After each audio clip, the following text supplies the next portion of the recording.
Before I became a Christian, I'd been to church and stuff. Our family had sort of grown up in church, but there are a lot of hardships in our family. Like my dad, my parents were getting divorced. The older kids in my family, they were finding it very hard. I just got very confused, and I sort of saw my future, the way that they were living. I sort of saw that that was for me, and it was very much without God.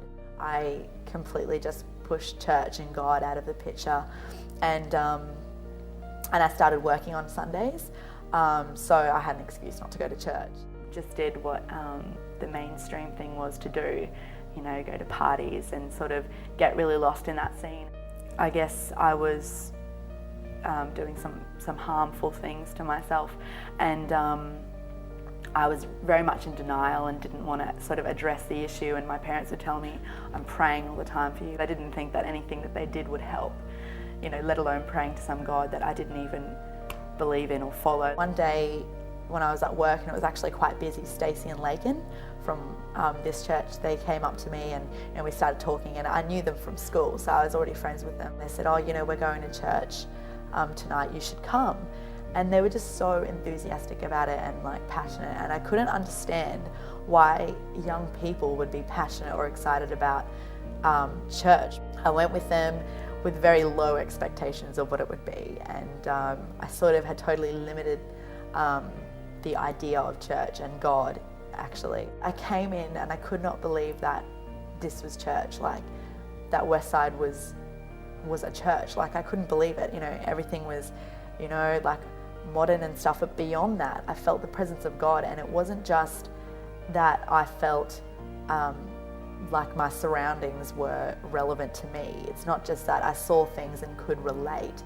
It was that, I actually felt God in this place, felt safe, and everyone was really welcoming and nice. Within 5 minutes of the sermon, I just was bawling my eyes out, and I just felt so convicted. That night I gave my heart to God, and it was just the most awesome experience. People were so much celebrating with me that I just felt really comfortable in opening up and letting people know that I hadn't come just to sit there and leave and not care. I actually came and I was changed, and it was impacting and life-changing, and it changed my eternity just because I showed up. My life's just been completely different. We all have our struggles and stuff when we get knocked down, but we're not defeated and we're not destroyed, and I found that's very much true for my own life. There's so many opportunities that are just handed my way. God totally blesses those who love him. His word is true. The Bible, when it says that he just looks after those who love him, it's just so true. Even when I feel like I haven't actually done anything to prove that I am worthy of that opportunity, God's just here it is, and you're going to step into this new level. And it's just really, really awesome that he does that and looks after me. What God's done, given me purpose and a vision, and I've actually found who Irene is solidly.